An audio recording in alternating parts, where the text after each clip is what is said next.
Hello, good evening, and welcome to another edition of Cúilín Media. I am Liam White, the Faithful Podcast, joined here tonight by Aaron Prendergast from Gaelic Games Fan TV, and of course, Matthew Hurley, the man behind the Gaelic Statsman channel. Seamus tonight is off on his adventures, so we are without him tonight. Hopefully, he's alive and well, and hopefully, we'll have him back for the episode on Sunday evening. But I suppose, lads, here we are. It's cold, it's damp, and it's December, but yet we still have games to look forward to this weekend. Matthew, I'll come to you first.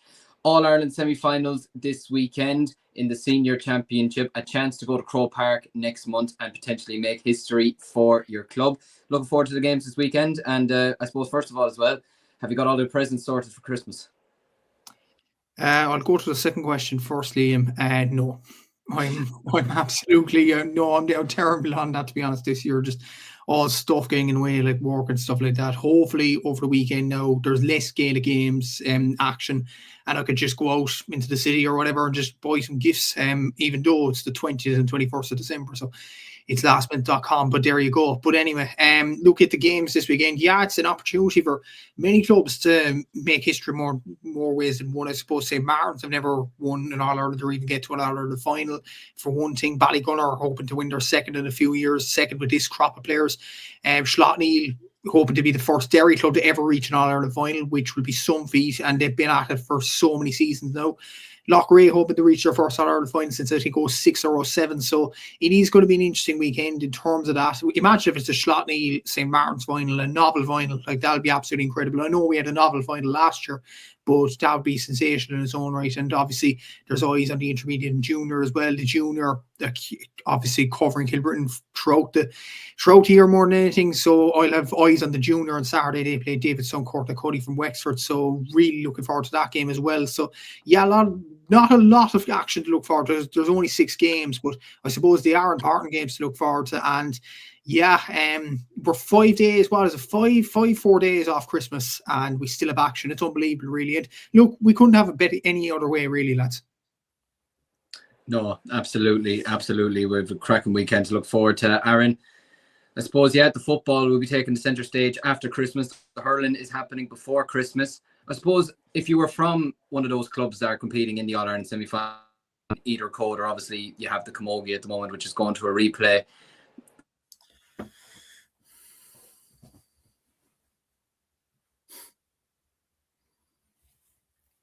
Should we guess what he was going to say? Yeah, sure, as they work away. Yeah, it's not a bad image to freeze on, I suppose.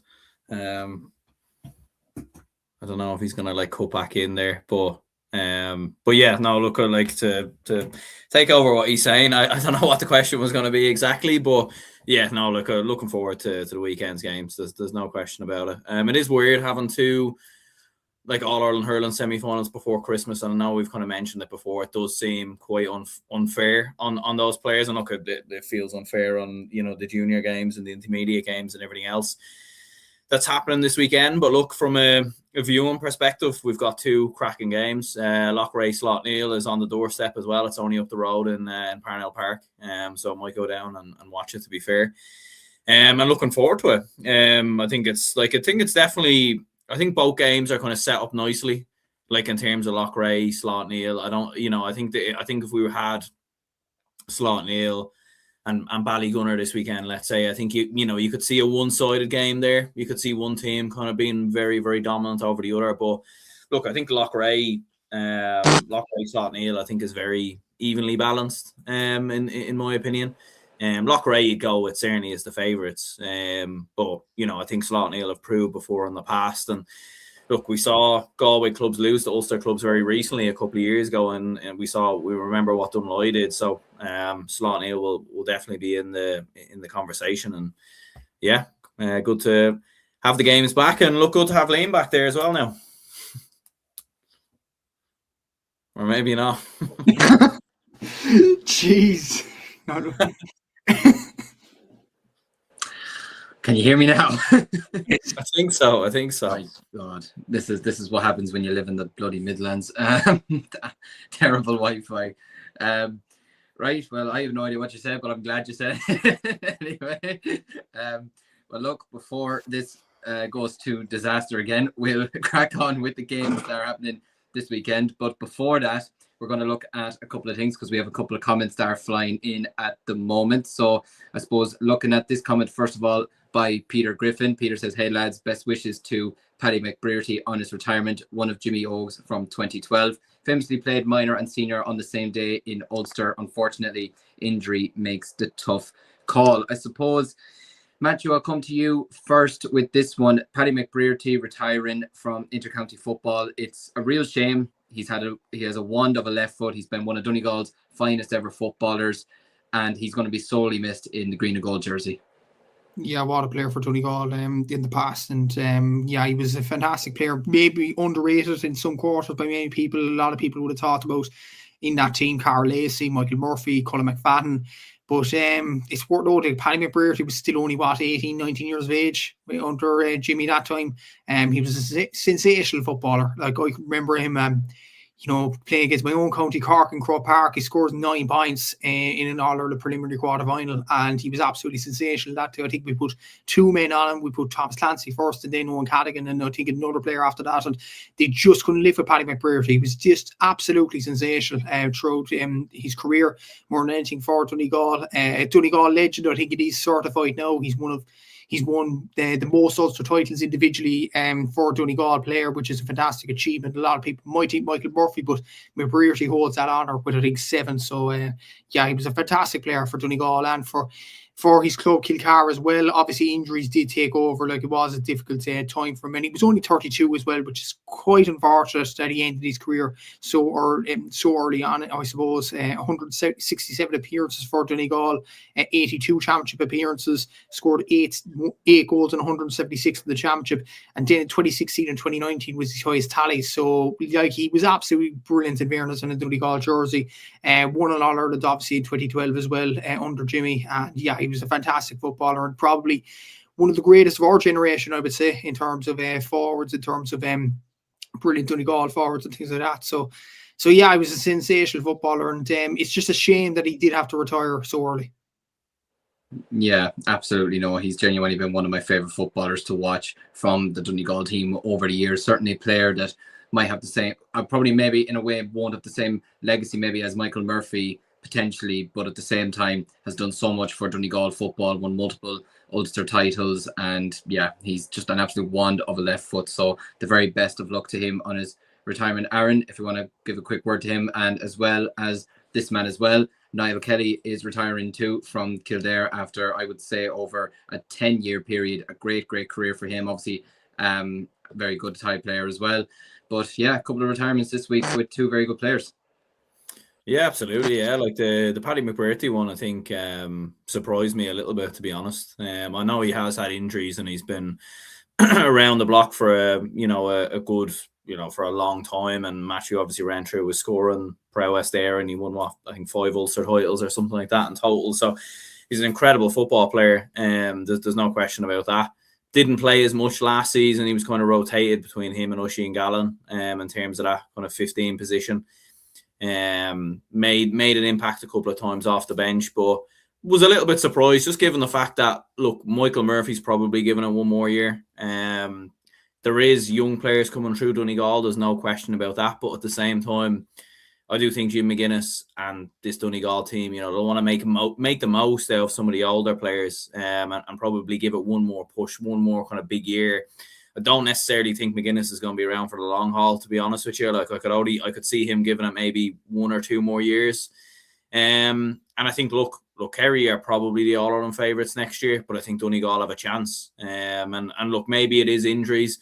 Maybe he just didn't want to be an impact player. Maybe he just wants to play football. And if he's not going to be guaranteed a starter, then maybe he's going to look elsewhere. But yeah, I would have thought to have him as an option just to come off the bench like last season would have been huge for Donegal again this year. And that could be maybe the difference in a big game when you're looking for something. But look, ultimately it's his decision. He owes nothing to nobody. He's been around the block a long time. And with injuries and everything else, you can understand it.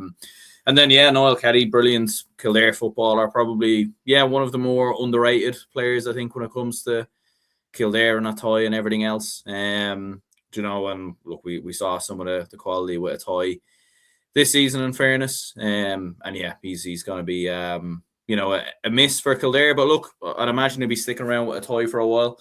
And you know, that'll be great for them, you know, going into next season.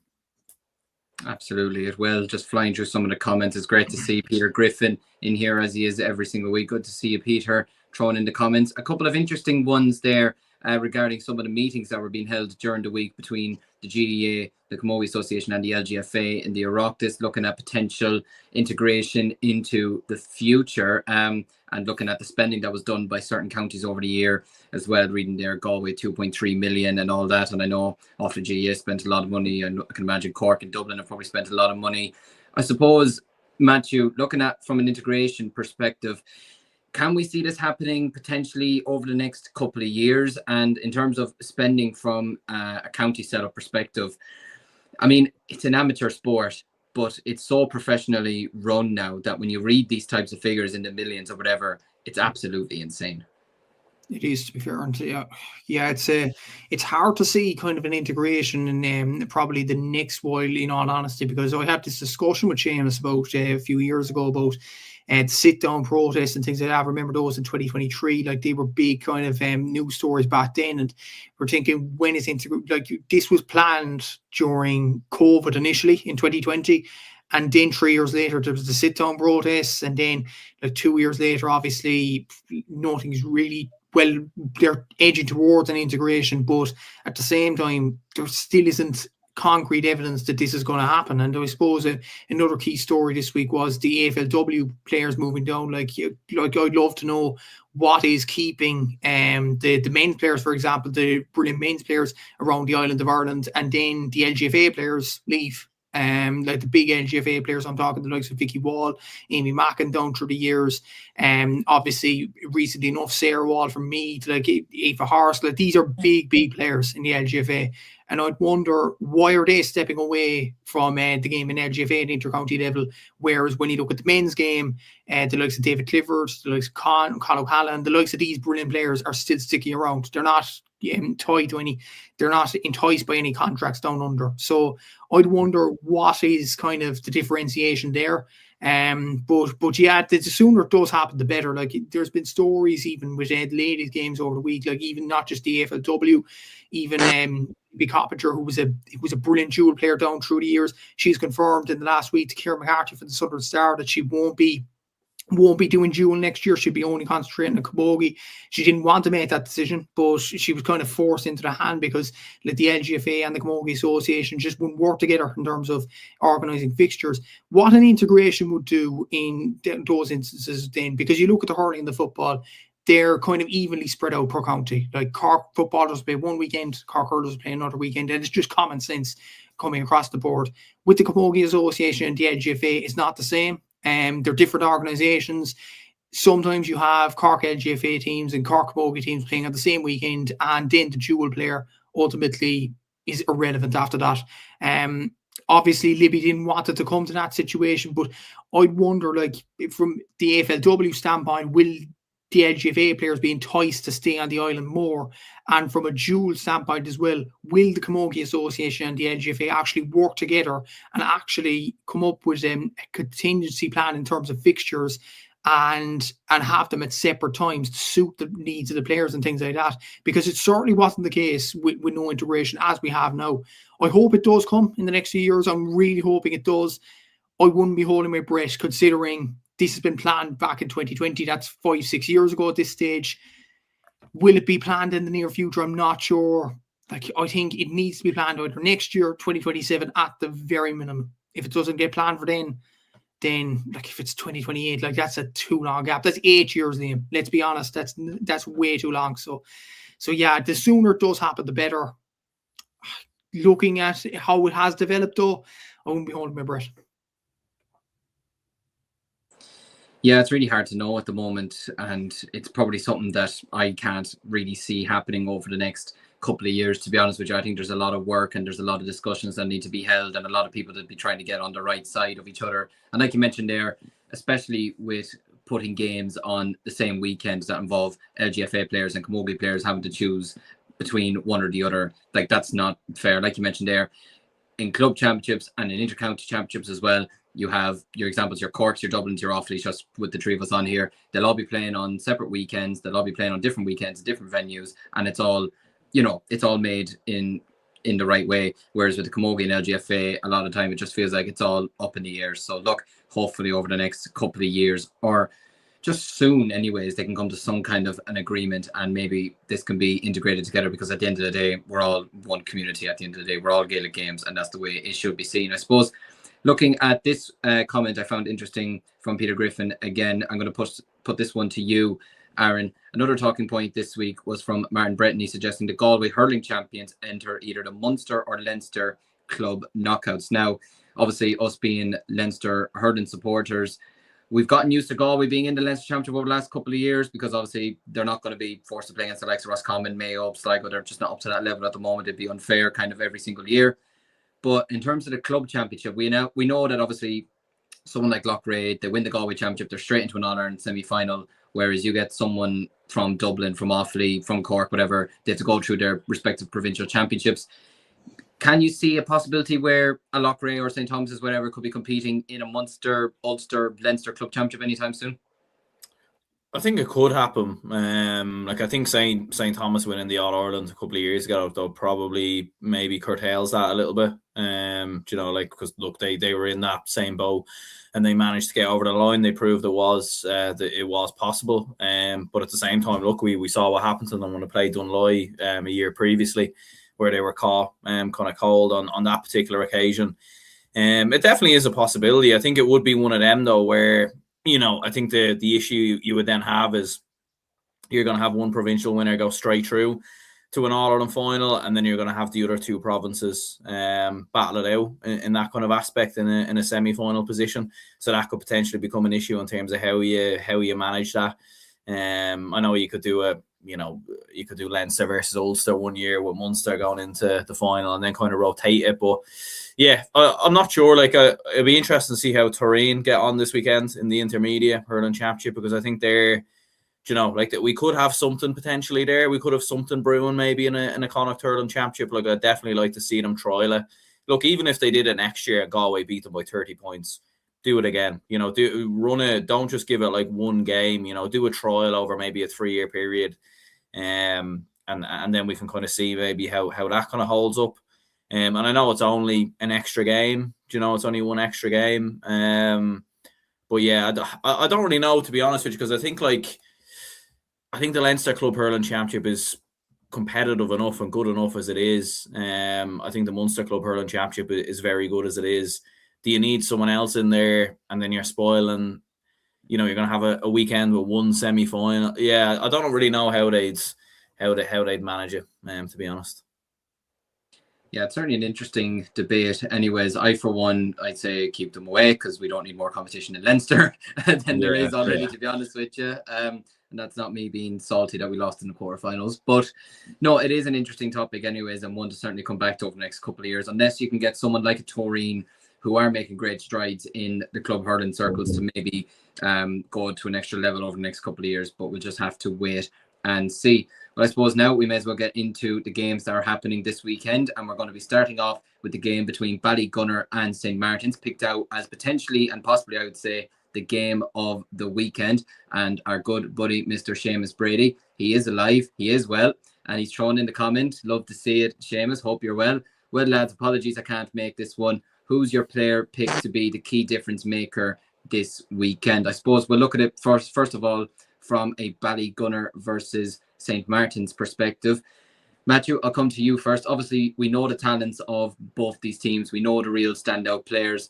For Ballygunner, of course, you have Desi Hutchinson, you have Porrick Mahoney, you have Kevin Mahoney, Patrick Fitzgerald, you have Harry Ruddle, who's really come onto the scene this season particularly. For you, who's the biggest difference maker from a Ballygunner perspective? To me, I think Peter Hogan probably is this season, and a lot of people point towards Desi Hutchinson being absolutely sensational. In fairness, we'll bring up the scoring tallies in a sec. He's absolutely sensational throughout the whole season.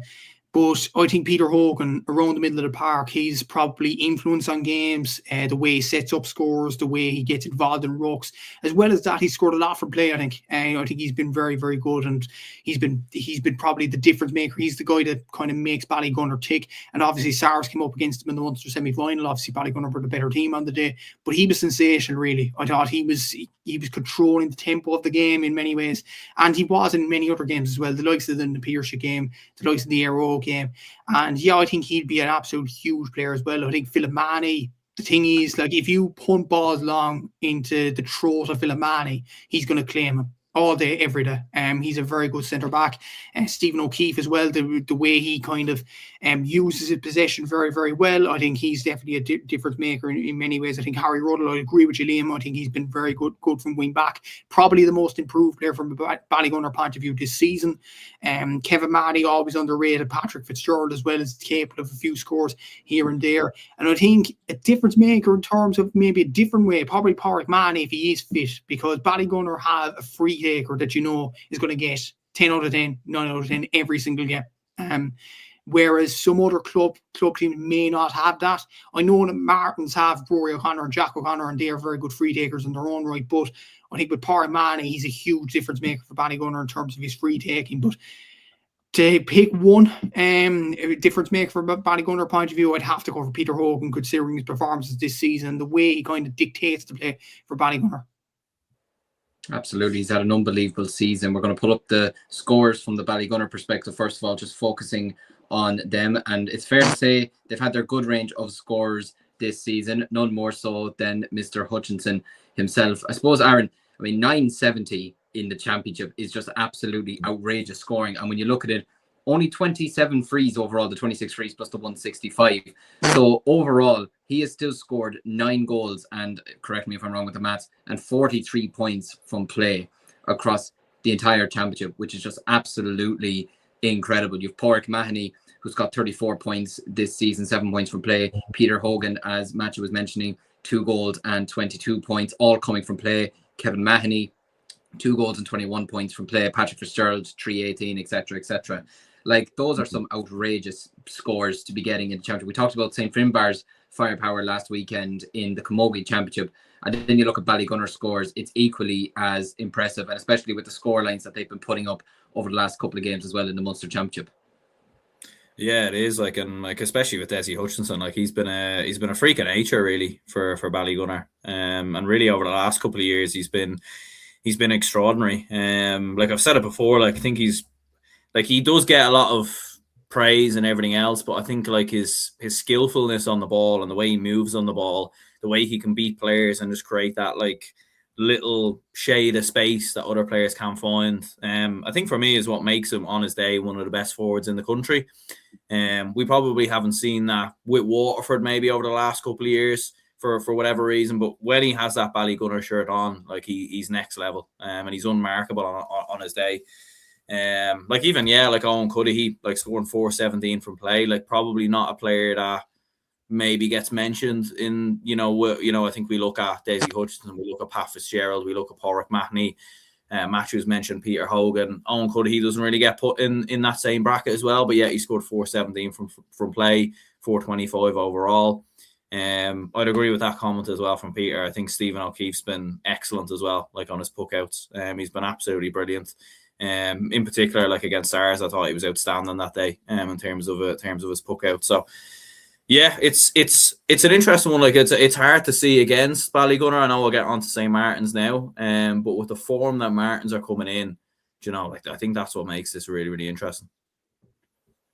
Absolutely, it does. No, you look at some of the talent on the Ballygunner team, but then you look at the score lines of some of their games, Matthew, more than anything. Now, it is important with a bit of context, and look, I would be a strong advocate for this. I don't think the Waterford Championship is that strong. I've seen a couple of games from it. I don't think it's a great championship, and I could be well off saying that, considering, look, I didn't watch every single game in it, whatever.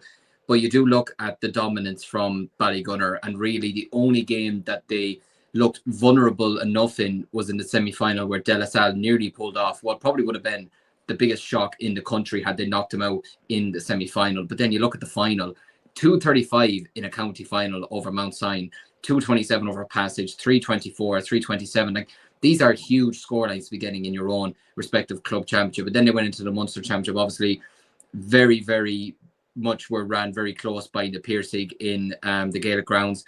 Obviously beat Sarsfields in the semi-final, where pretty much took care of business against Aero without much of a fuss. Like, they've scored 262 points and 23 goals. They're averaging 224 games. They're doubling their average between scoring and conceding in every single game. But it probably hasn't helped them with the Waterford Championship. But then you look at them in the Munster Championship, they've played 3 very, very good teams, well-capable teams, and really, they've looked really, really strong.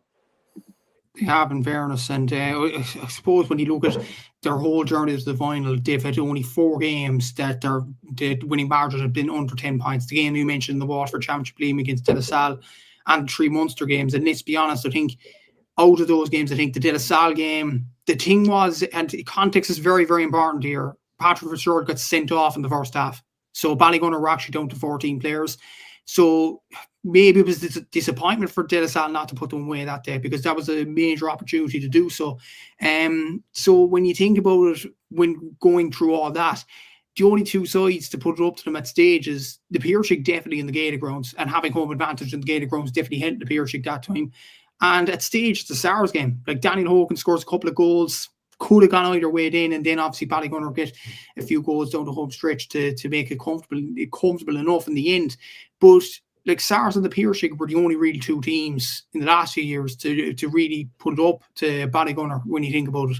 Like a weird enough stat when you think about it as well. In the last 3 years in Championship Hurling, Ballygunner have only been beaten by 1 team after normal time, not counting penalties or anything like that.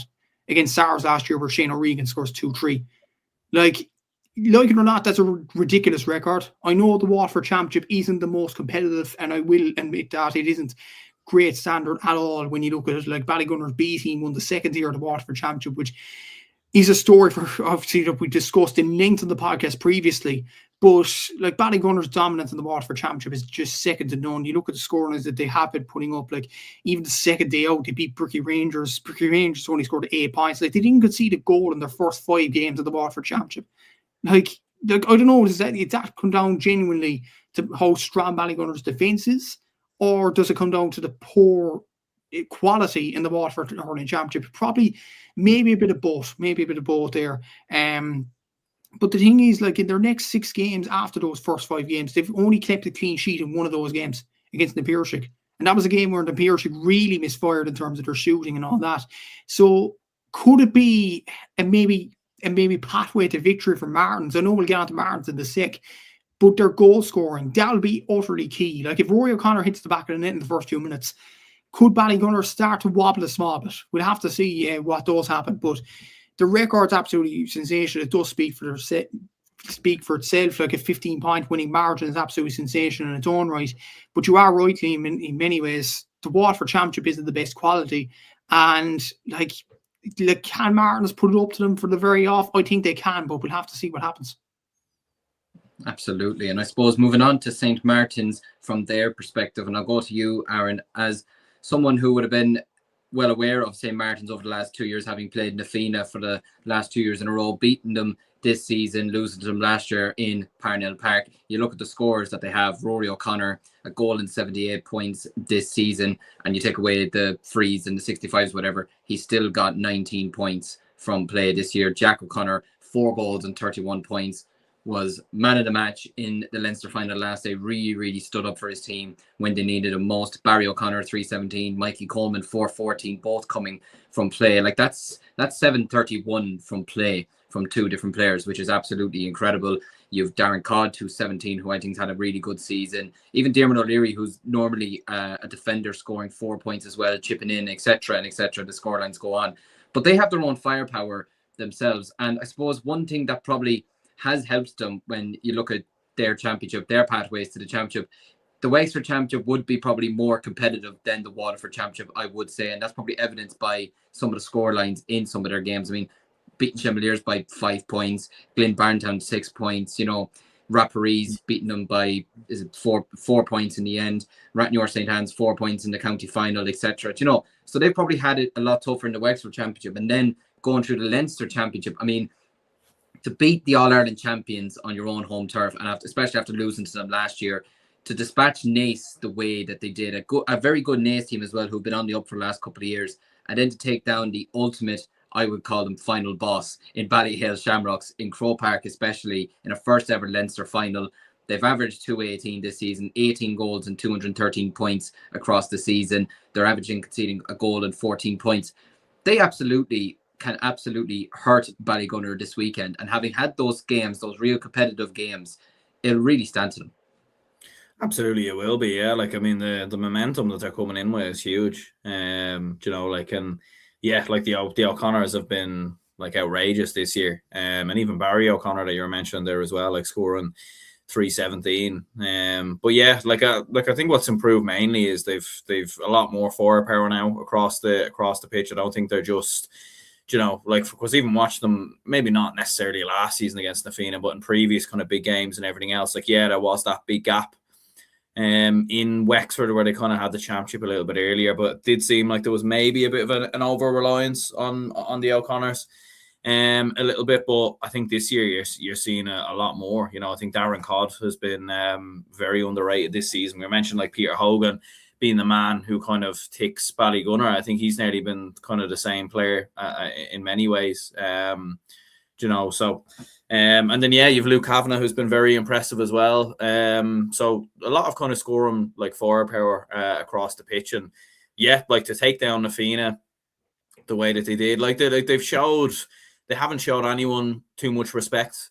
Do you know what I mean? Like they've come for teams, they've been after teams, they've been pressing high, they've been aggressive in the tackle and winning the ball back. And it was the same as well against Ballyhale. And even like physically and in terms of like, you know, fitness and everything like that, like they're more than a match for these teams, if not even better. So like it will be interesting. Look, they've had a lot of intense games before this Ballygunner game.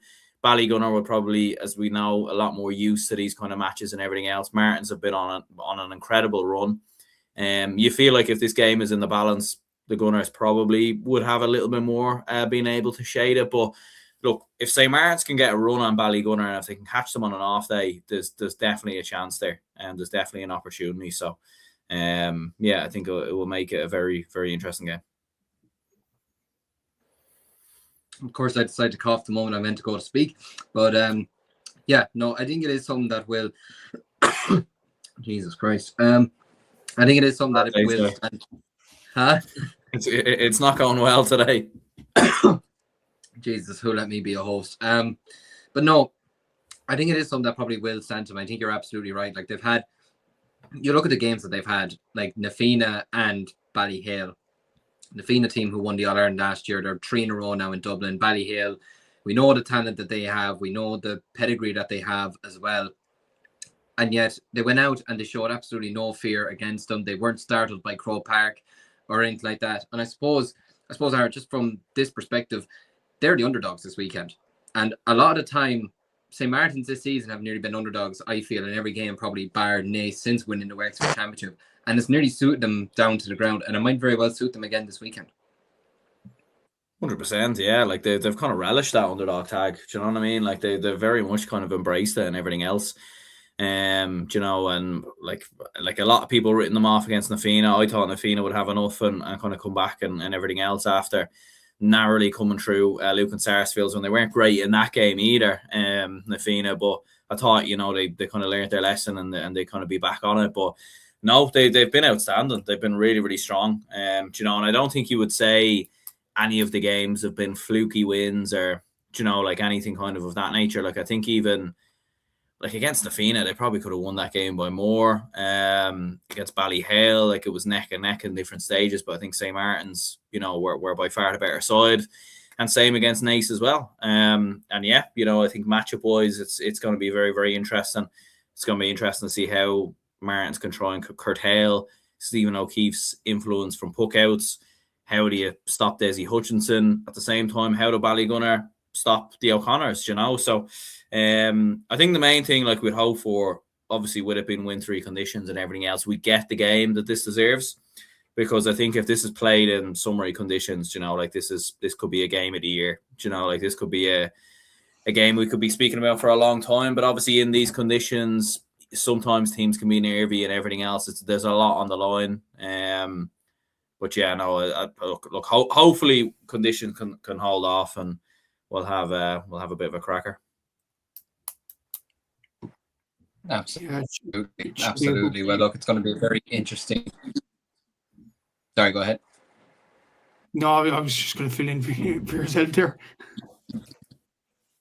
Sorry, I'm all over the place this evening. No, go ahead if you want to speak, Matthew. Or no, I was going to say, like Aaron mentioned, the wintry conditions there. It could have been game of the year without the wintry conditions, but there was those sort of conditions for Ballygunner against St. Martin's or St. Thomas's, and that was game of the year. What was it, 2 years ago? Yeah. So you never know. Absolutely. Well, if we're going to go with our predictions for this weekend, lads, Ballygunner versus St. Martin's to reach the All-Ireland final. Are we going to see Ballygunner making it to another All-Ireland final, their first one since 22, or are St. Martin's going to cause what would potentially be the biggest shock of the year? Although I wouldn't consider it a shock if they won this weekend, but just from the perspective of the expectations of Ballygunner. Matthew, Ballygunner, St. Martin's, who are you tossing it to? But just said to peep at the comments there, and I actually agree with most of them. The pressure is on Ballygunner for this game. Like when you look at the way they've put away their opposition in recent years, the way they've won their games. Obviously, they've only lost one game after normal time in the past 3 seasons. Like when you look at those figures and to have one All-Ireland title, it's not a very good stat to put up from a Ballygunner point of view. Whereas with Martins, they're under no pressure at all. No one's expecting anything out of them. And as well as that, with the Defina game and with the Ballyhale game, they relish the underdogs tag. I do agree with Peter as well in the comments. They need the first goal. If they get the first goal in the game, I think they could cause somewhat of a shock. I'd agree with you, Liam. I wouldn't consider it a total shock because Martins are a very good side. I'm going to say Ballygunner will edge it slightly, but it's going to be a very, very tight game to call. But I'd agree, the pressure is on Ballygunner this weekend. If they don't win this weekend, is this a failed generation of Ballygunner hurlers, do you think? I wouldn't say it's... Yeah, I wouldn't go as far as saying it's a failed generation, but I certainly think it's what's the word? Like an underwhelming. Yeah. I think just from the perspective of, listen, winning, is it 4? They've won 4 Munsters in the last 10, 15 years. Is it, or have they won 5 now? I know they won the 3 in a row. They've won the one recently as well. So, and winning the 13 in a row in Waterford, winning an All-Ireland, it's still fantastic what they've done and what they could potentially still do over the next couple of years. But I just think if you're a team that's this dominant, I wouldn't think, I kind of in a way link it to sort of Tipperary throughout the 2010s. Okay, they won the All-Ireland in 10, 16 and 19. But I feel like they left some All-Irelands behind them. They left 2009 behind them. Could say they left 2011 behind them to a degree. They left 2014 behind them. You know, Ballygunner kind of remind me of that. While they've won the provincial titles or whatever, won a few National League titles or whatever, they didn't win the big ones maybe as often as they probably should have. And that's probably my perspective of Ballygunner. But I don't know, Aaron, whether you agree with that or... No, yeah, I wouldn't say they're like a failed generation of, you know, players or anything like that. I'd probably agree more with you, Liam. Like I think it's one of them where, like, when you look at Tipperary in the 2010s, they probably should have been the team of the decade. You can argue maybe they still were. You know, you can definitely still make that argument, but I don't think you can say it definitively. Do you know what I mean? With Kilkenny maybe, you know, at the start, and obviously Limerick towards the end.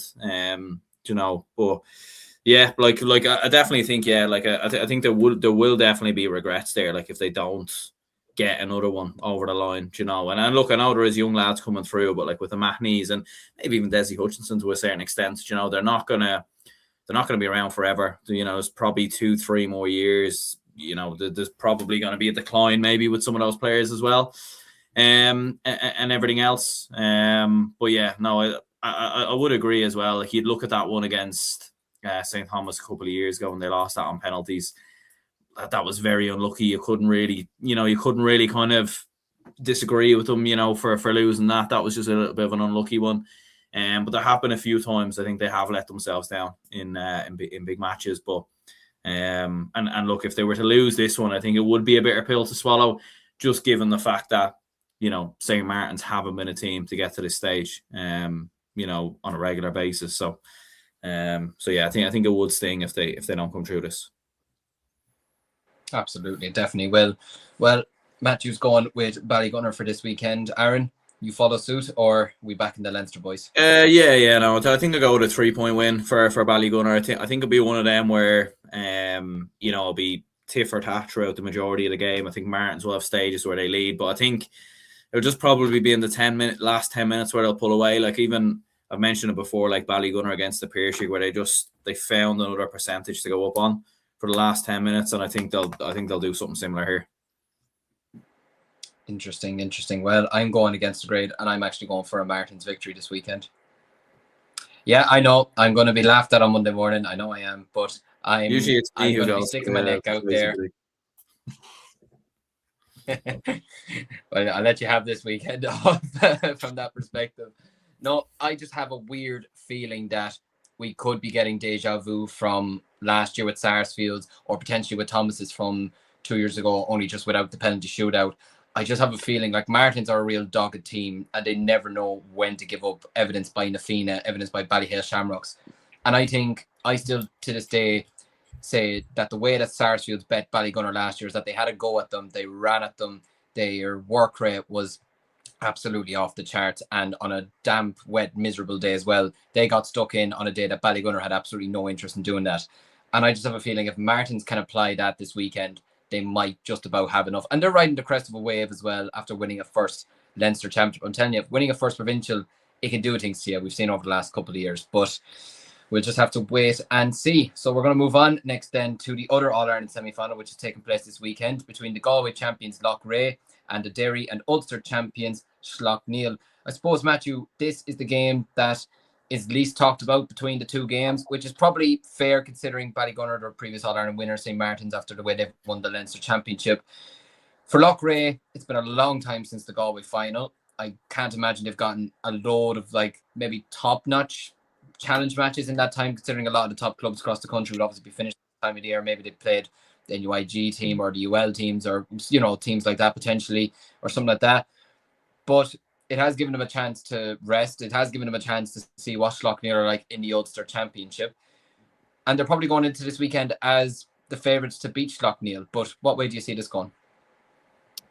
Just on the thing you were saying there about it's been the less talked about, isn't it a bit weird? Because these two clubs were in the All-Ireland semi-final last year, Loughrea and Slaughtneil. Yeah. Loughrea losing obviously to Nafina, and Slaughtneil falling short to Sarves. So both of these sides want to get to an All-Ireland final. They didn't get there last year. Obviously, both of them, I think, lost by a point as well. So it was just an agonising way to lose. I suppose for Loughrea, it's their second kind of rodeo at this in the last 2 years after winning the Galway Championship for the first time in a long while last year. For Slaughtneil, they've been at this rodeo for years now. You almost feel sorry for the Slaughtneil team with the group of players that they have, like the likes of Brendan Rodgers, with Chris McKay back this year, Shane McGuigan. These sorts of players, yes, they've reached an All-Ireland final in football, and I'm sure they would have been proud of that. But they want to reach it in hurling as well. You've seen with the likes of Dunloy reaching the All-Ireland final in recent years from Antrim. You've seen the likes of, obviously, Lockheed Shamrocks winning All-Ireland titles, I think, in 2009. You have these sorts of stories, and Slaughtneil want to be another Ulster story in that as well. I could see why it's the least talked about, considering both sides don't have maybe as much standout players as Martins or Ballygunner. Like Martins obviously have the trio O'Connor brothers, and Ballygunner have sensational players all over the park. Loughrea, we'll break the scores now in a sec, but Loughrea, other than probably Tiernan Cúilín and possibly Anthony Burns, they don't have much firepower there, which could be a concern for them down the line. Slaughtneil, yes, they have firepower with the likes of Brendan Rodgers, his scoring tallies, the Chrissy McKaigs and all that. But the asterisk next to it, you look at the sides that they have been playing. They've been playing Derry sides, which they've dominated that championship for years now. And the Ulster Championship, you look at the game against St. John's in the Ulster final, did Slaughtneil get much of a test? I don't think so. They won the game by 13 points, and St. John's got a player to score 9 points out of their possible 10. So that wasn't really much of a test. I think St. John's only scored 2 or 3 points from play on the day as well. So that wasn't the test that Slaughtneil would have wanted. They go to the Portaferry, you could say, and one of the early games against Kevin Lynch's, Slaughtneil haven't really got a test either. So both sides are kind of getting under the radar in terms of tests and all that, in terms of getting ready for that Ireland semi-final. So it's a quite interesting game. Both sides will have to want, because both sides lost the Ireland semi-final last year. Would they have the quality to reach the final? I think there could be a few nerves, there could be a few jitters in this game. It could be a bit nervy. It's a very difficult game to call, though. I wouldn't say Loughrea are overwhelming favourites, considering the way Slaughtneil have reached all of the semi-finals in the past, but it should be a tight game. Absolutely, it should be. I suppose looking at Loughrea's scores, first of all, like you alluded there to, Matthew, I mean, Tiernan Cúilín has been the real standout scorer for them this year. 42 points overall, with 29 of those points coming from placed balls, from frees, and 1 coming from a 65. So overall, he's got 12 points from play. You mentioned Anthony Burns, who was bursting, pardon the pun, onto the scene for Galway earlier this year. Remember the goal he got against Clare in the Alliance League as well, which I believe was also nominated as one of the goals of the year nominees for TG Gahar this year. You have Darren Shaughnessy as well, who's a very, very good player as well on his day. 3 goals and 9 points. Shane Morgan getting 17 points, with 15 of those coming from frees and 2 from 65s. Martin McManus with 210, etc. And the list goes on. And looking at their games, like you mentioned there, the Galway Championship, yeah, I mean, their first game out was a very competitive game. Crockwell, they've had a competitive game. And then kind of from there, Clarenbridge pushed them close enough. Turlockmore, only 5 points in it, which in hurling, to be fair, isn't much, but it still looks somewhat convincing. And then they had that brilliant victory over St. Thomas's in that Galway final for the second year in a row. They're the Galway hurling champions. I suppose, yeah, Aaron, that is the thing that would probably worry you from a Loughrea perspective, probably from a Slaughtneil perspective as well, which we'll get onto in a moment. But from a Loughrea perspective, I mean, when your top scorer is 42 points and then your next highest is 3-9, which is 18, it's a small bit of a concern, albeit they haven't played as many games as the rest of the teams that we've mentioned already. But Loughrea will probably want to need other players to step up this weekend, especially if Tiernan Cúilín frees aren't going well, or if he's not in form or whatever, because they're going to have one eye on him throughout this game.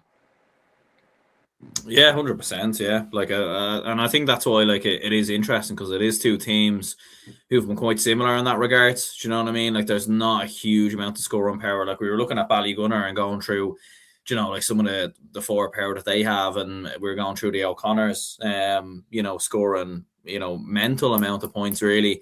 And that's why I think it with Loughrea Slaughtneil, I think I think this weekend, if we had Loughrea versus Ballygunner, I think a lot of us would think Ballygunner would win it quite comfortably. I think the same if they were playing Slaughtneil and everything else. So that's why I think it is two very balanced games, which could potentially lean it to being a quite heavily favoured final, depending on how this goes. But yeah, there isn't a huge amount of forward power there for Loughrea. Like, I do think Anthony Burns has probably been their best player this season. His forward power, explosiveness has been brilliant. And even you were highlighting that goal he scored against Clare. But yeah, I think defensively they've been strong as well in moments. They've been quite good in regards to that. But yeah, I would probably favour Loughrea at this moment in time, but it is there for Slaughtneil. There's no doubt about it. Absolutely, it is. Absolutely, it is. We're looking at the Slaughtneil scores and their paths to the final as we speak. Shea Cassidy scoring 2 goals and 56 points, with 32 of those coming from frees and 3 points coming from 65s. So overall, he's got 2 goals and 21 points this season coming from play, which is still very, very impressive. You have Cormac O'Doherty, who's one of the finest hurlers in Ulster, and I would even say even in the country as well, to be honest with you. Very, very underrated player. 29 points this season, 16 coming from free, so 13 from play. Then you have Brendan Rodgers and Shane McGuiggins and Christy McHiggs, who are just some of the best dual players in the country, particularly Brendan Rodgers and Shane McGuigan. I mean, you look at that, 222 from play this season for Rodgers, 13 points for McGuigan. You have Shane McGuigan getting 5 points as well, and the list goes on from there. And then you look at their path to the final. I suppose, yeah, it is. You do look at the Derry Championship. They've won it so many times in a row. I believe it's 13 times in a row that they've won the Derry Championship now. And like you mentioned there, Matthew, I believe a few moments ago, Kevin Lynch has probably gave them their closest battle in the championship. You look at the rest of the games, I mean, 23-point wins, 11-point wins, 11-point win, and I believe that's a 20-point win in the county final, if my maths is right. Like, you would probably look at this and say that the Ulster semi-final against Portaferry was probably the only game that somewhat benefited them from a real competitiveness perspective, because I would agree with you. I don't think the Ulster final was anything special or anything like that. Look, it was tough on St. John's, obviously, if, being in the final, whatever, it was still a great achievement for them to be there. But they disposed of them very, very comfortably over the course of that 60 minutes, and it really wasn't a great game of hurling to watch. But as we saw last year with Slaughtneil, they pushed Sarsfields all the way in the All-Ireland semi-final, very, very nearly reached the All-Ireland final.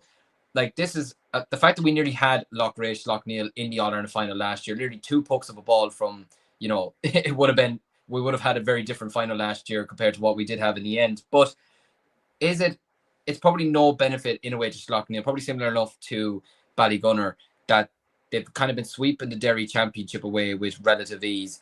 And then even in the Ulster Championship, their only real competitive game, you would say to a degree, was their semi-final. Does that help them this weekend? To an extent, probably not. At the same time, you look at Loughrea's journey to the final, and funny enough, I know they've had a bit of a break from the Galway Championship compared to the provincial championships, but their games have been very, very competitive. Loughrea, 1 point win in the final, 5 point win in the semi-final, a point win in the quarter-final, even lost the game at the group stage to Crockwell. So, in fairness, Loughrea have been tested in the Galway Championship game in, game out. So that would benefit them in a way. For Slaughtneil, though, I think the benefit for them is not their championship run, absolutely not. Like, you look at the margins they've been putting up. I think the benefit that they have is experience in All-Ireland semi-finals, because they've been down this road so many times before. Let's not forget, they put it up to Ballygunner, I remember, in Parnell Park a few years ago. So they are capable of putting up to any team. Obviously, in the SARS game, play go into a different universe. If Mark McGuigan strikes that ball into the back of the net past Ben Graham, we would have been talking about Slaughtneil in an All-Ireland final instead of SARS. So they were so close last year. And yes, it was brilliant from my point of view, and SARS winning the game in the end. But look at Slaughtneil players, they were absolutely gutted last year. Like, Shane McGuigan was inconsolable. Brendan Rodgers couldn't, he's like, how many more times are we going to lose a semi-final? Cormac O'Doherty was the exact same. Like, you feel sorry for these players that have given so much to Slaughtneil down through the years. So, in a way, they probably... I don't think it's written in the stars in terms of getting to All-Ireland finals and winning All-Irelands, but at the same time, I think out of these two, Slaughtneil probably deserve an All-Ireland spot more than Loughrea, considering their performances over the last few years. I don't know what you think about that, but I think this Slaughtneil team had been down this road so many times before, and they just want to get over the line and get to an All-Ireland final. Like, it's amazing to think that stat that I figured out over a few weeks ago, that no Derry club has reached an All-Ireland hurling final at senior level, which is sensational, because Slaughtneil have been thereabouts for a number of seasons. Even Ballyhead Shamrocks had a tough against them. I remember Loughrea a few years ago. Like, they aren't an easy team to play at all. And I think with the game being on in Parnell Park, it might actually suit Loughrea though, because I think being in Leinster, it might suit Galway players more than the Ulster players. Now, if this game was played in Kingspan, Breffni and Cavan, which I think probably should have been played there, I think it would have suited Slaughtneil more, because it's an Ulster venue and they'd be probably more used to it. But yeah, it's a very difficult game to call. But I think what benefits Slaughtneil is basically their semi-final experience, and the fact that Loughrea haven't got their semi-final experience under their belts. Just on Aaron's point about Anthony Burns being Loughrea's main player, he probably was last season. I don't think he has been this season, though. He got sent off in one of the Galway games I was reading during the week. He's only scored 3 goals and 7 points from play, which isn't really up to standard, I would say, considering Anthony's performances over the past year. So I would say probably Tiernan Cúilín is probably their best player from a Loughrea point of view, possibly Shane Morgan from centre-back. But yeah, it's an interesting game, but yeah, it's a very interesting one to call. Loughrea are probably the favourites in terms of quality, but I think Slaughtneil, in terms of their experience in semi-finals, might have the upper hand, but we'll have to wait and see again. Yeah, absolutely. No, and I'm actually really looking forward to this game, and especially the fact that maybe to the degree that has gone somewhat under the radar, given the Ballygunner Martins game is on after it, I think this could be a really interesting, tight battle, and especially being in Parnell Park. It's a bit of a tight pitch as well. It will actually be proper winter hurling, I feel. And it might not be the highest scoring of games, but sometimes the most entertaining of games could be the ones where both teams are just absolutely dogging at it, going at it from the very, very start. And like Matthew was mentioning there, Aaron, it was one potential puck of a ball last year that denied Slaughtneil an appearance in an All-Ireland final. And for them, for a Derry club to be in the All-Ireland final, to try and go and win an All-Ireland title, like you mentioned there, we'd seen it with Dundee over the years being in All-Ireland finals, Lockheed Shamrocks being in All-Ireland finals, etc. Royal Cushendall pushing far in the championship as well. For an Ulster team and a team from Derry to be getting to an All-Ireland final, the motivation will be absolutely off the charts this weekend. Yeah, absolutely. Like, and I think as well, like, yeah, I think it definitely could be a real dogfight. I think, you know, this game. I think like maybe with Ballygunner and Martins, like that'll be where the skill is on show and the class is on show and everything else. Where I think this one might be a bit more of a, you know, like an old-fashioned kind of slugfest. A little bit at times. There's obviously a huge amount on the line for either one of these two clubs. But yeah, no, I do agree with the point as well. Like Matthew was making about Slaughtneil. Like I think, you know, they've been in these semi-finals so many times. Obviously, with some of the players that they have, you know, they're not going to be around for forever. Maybe it does feel like now or never. Like maybe this might be their best opportunity potentially at getting to an All-Ireland final and potentially winning an All-Ireland. And yeah, like I'd probably shade it to Loughrea, you know, by the smallest of margins. And I think the main difference really is just the quality of opposition, in my opinion. I know Loughrea haven't played in a while, but look, there would have been A versus B games. There would have been challenge matches probably somewhere in there as well. I know obviously you can't prepare for the same intensity of an All-Ireland semi-final, but, you know, with Slaughtneil, I do agree as well. Like Portaferry, St. John's, probably the only two decent teams that they played. One of them, they beat them very, very comfortably in St. John's. Like, so, I have a funny feeling this could be a game where Loughrea probably start the better, start the sharper, and Slaughtneil are probably caught out a little bit by, you know, the skillfulness of this Loughrea side. I think Slaughtneil will pull it back towards the end of the second half, but I think Loughrea will just about do enough to hang on. Interesting. Matthew, you concurring or we sliding it to the Derry opposition? You know what?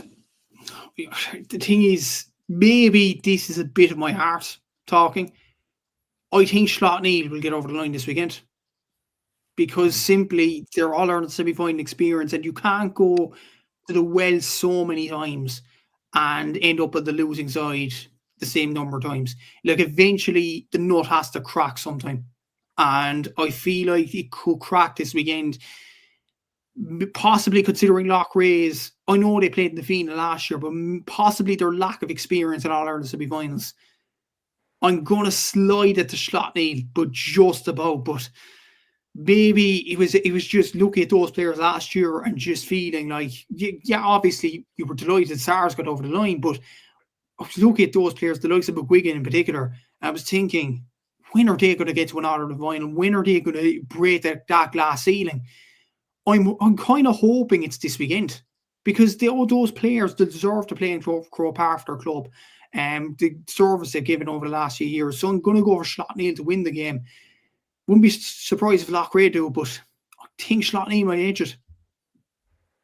Interesting. Well, Aaron, I've been on your side the last couple of weeks, but I'm actually going to be on Matthew's side this week. I do apologise. I have a feeling Slaughtneil are going to do it as well. And I just think, mainly because I just think with Loughrea not having played for a long time, I don't think it benefits them at all. Yes, Slaughtneil's Ulster final wasn't the best of games, whatever, but it was still a championship match, whereas Loughrea, like challenge matches can only do so much for you.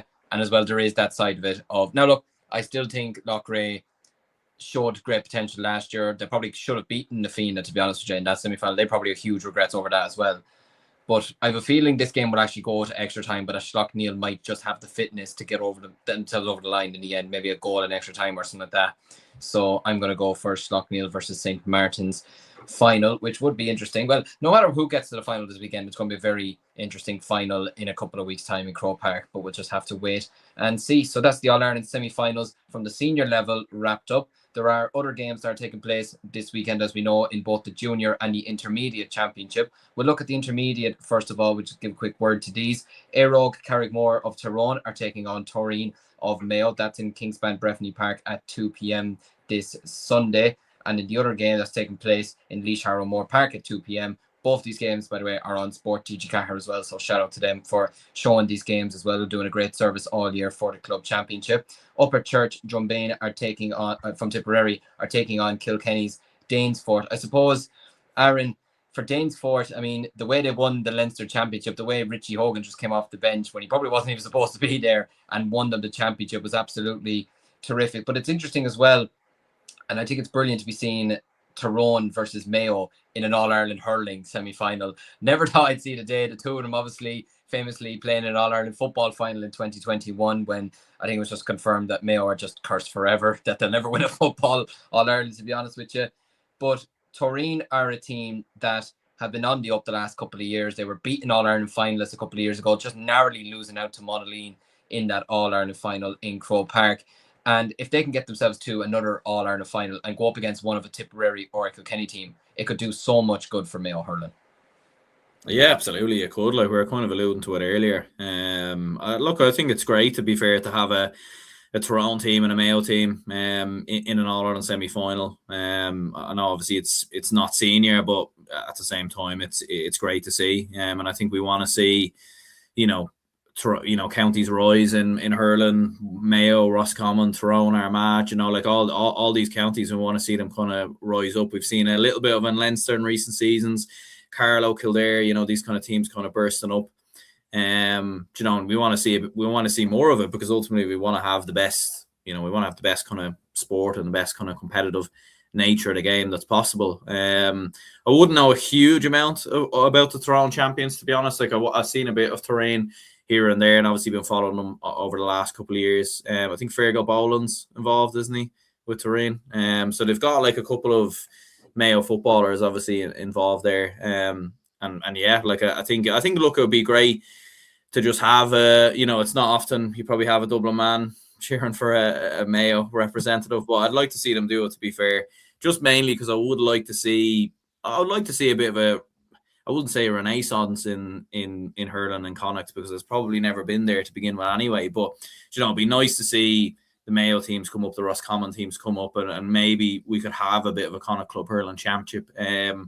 And then in terms of the other game, I do agree with I think Peter saying it there. Like Danesfort are looking very, very strong, and it's very hard to kind of look past them going into this weekend.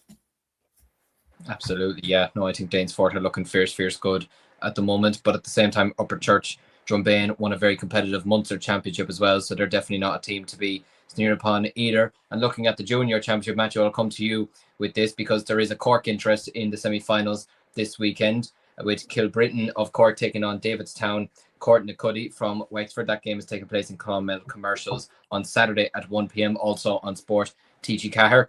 And the other semi-final in the Junior Hurling Championship, again, Donegal versus Sligo. We absolutely love to see it. Burt from Donegal taking on Eastkey of Sligo from Father Tierney Park in Ballyshannon. That's at 1 p.m. also on Sport TG Cahir. Have you had a chance to see bits of Kilbrittain in Cork in the championship, or?